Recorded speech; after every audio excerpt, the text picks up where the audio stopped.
요즘 부동산계의 핫 이슈죠. 일기 신도시 과연 재건축될 수 있을까요? 그리고 일단 정부가 또 갈팡질팡하고 있네요. 그렇죠? 뭐를 해주겠다 했다가 안 해주겠다 했다가 또 왔다 갔다 하고 있습니다. 오늘은 일기 신도시의 재건축은 사실은 이래야 한다는 이야기와, 그리고 또 앞으로 그래서 결국 일기 신도시의 재건축은 어떻게 될 것인가에 대해서 이야기해 보도록 하겠습니다.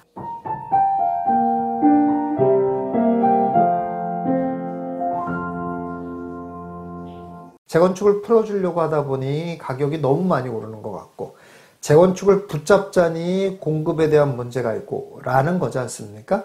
근데 이 부분에 대해서 완벽한 해결책은 사실 없습니다. 그런데 좀 더 대담한 발상이 필요하다, 이렇게 생각을 합니다. 자, 지금부터 저의 이 김사부의 대담한 발상, 아마 그 누구도 얘기하지 않은 것 같아요. 이 대담한 발상을 한번 얘기해 보도록 하겠습니다.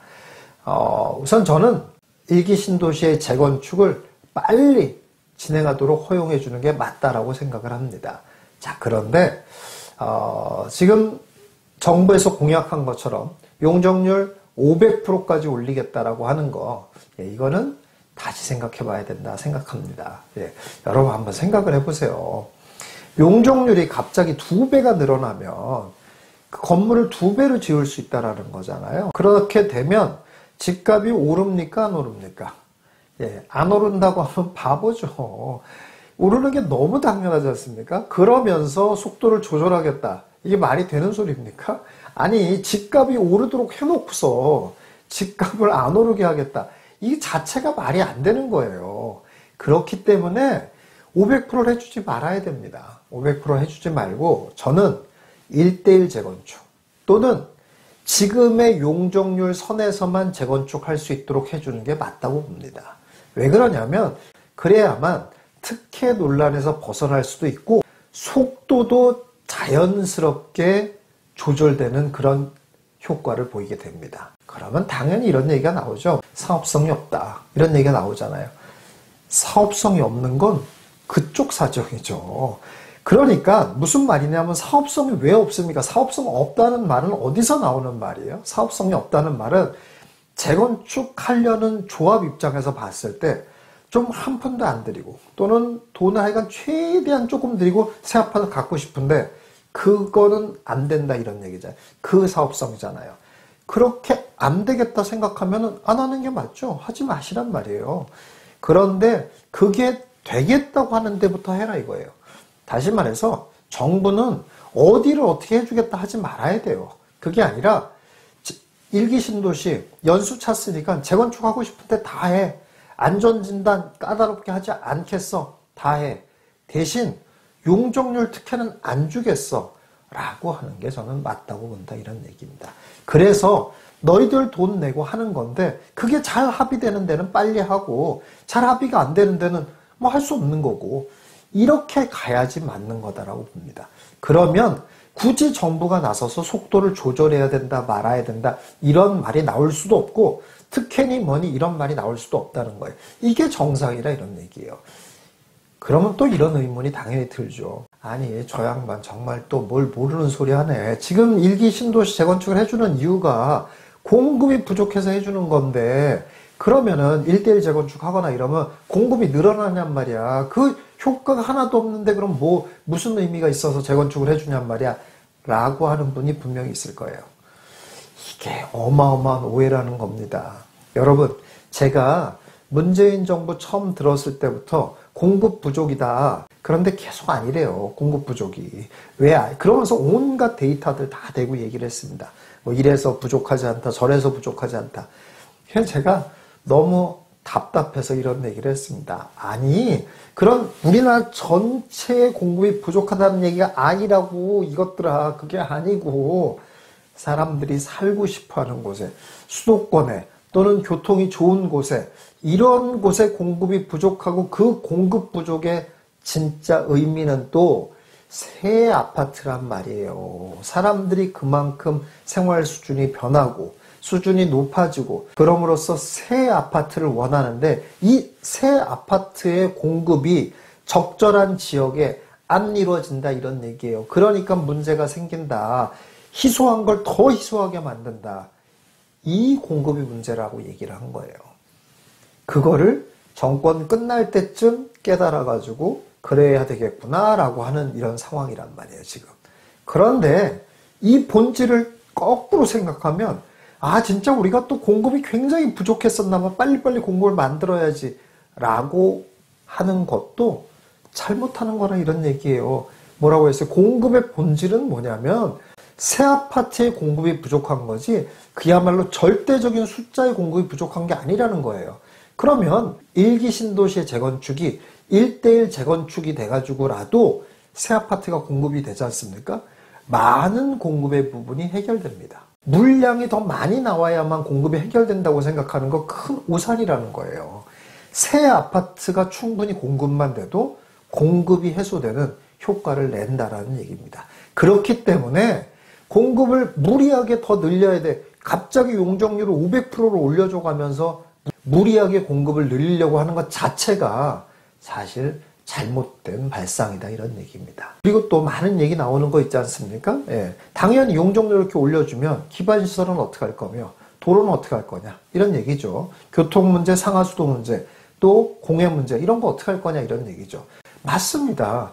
여러분 지금 일산이나 뭐 분당, 뭐 평촌 이런 데 가보신 분들 잘 아시겠지만 지금도 뭐 출퇴근 시간이 이런 데 보면 꽉 막힙니다. 예. 자, 그런 상황에서 용적률 높여줬어. 그렇게 되면 어떻게 되겠습니까? 단, 여기서 하나 할 게 있죠.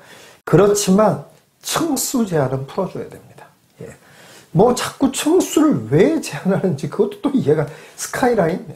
이것도 참 황당한 얘기입니다.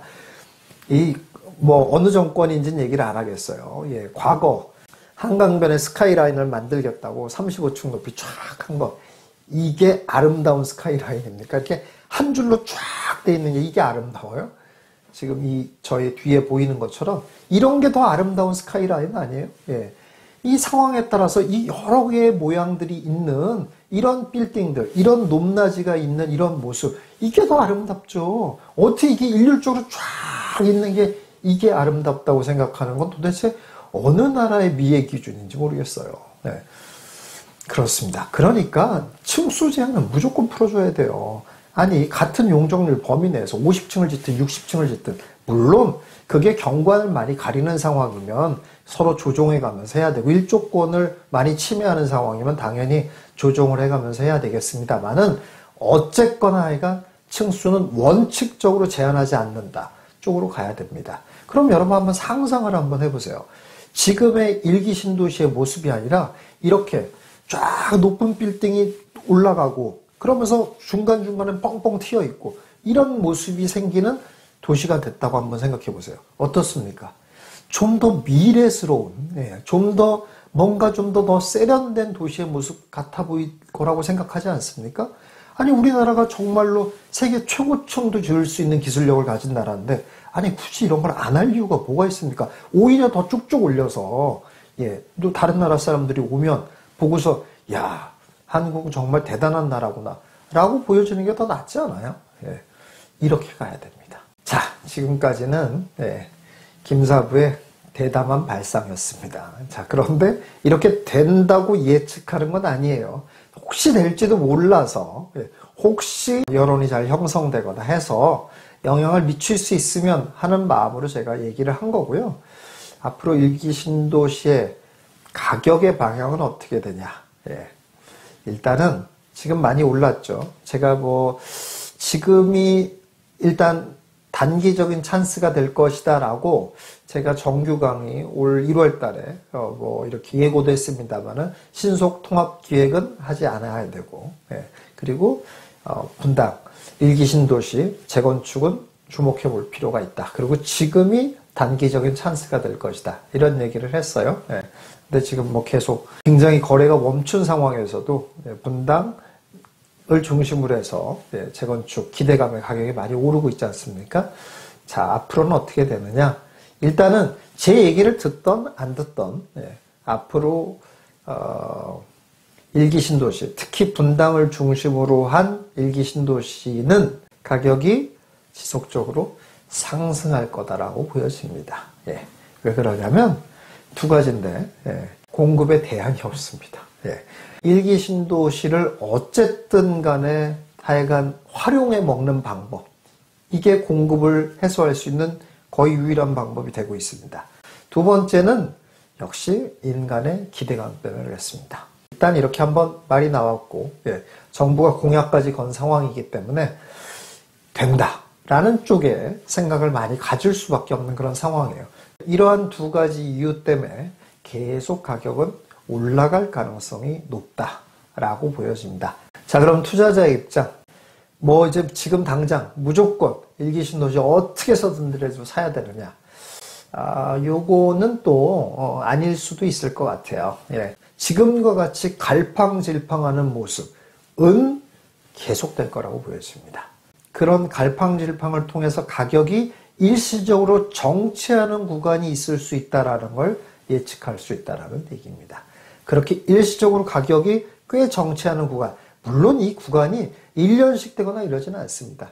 길어야 한 2, 3개월 요 정도 됩니다. 이렇게 정체되는 구간마다 매수 찬스를 주는 그런 일들이 벌어질 가능성이 꽤 있다, 이런 얘기입니다. 그래서 매수 대기자 입장에서는 그런 구간들을 적극적으로 노려서 매수하려고 한번 해보시는 것이 큰 도움이 될 수 있을 거다라고 생각이 듭니다.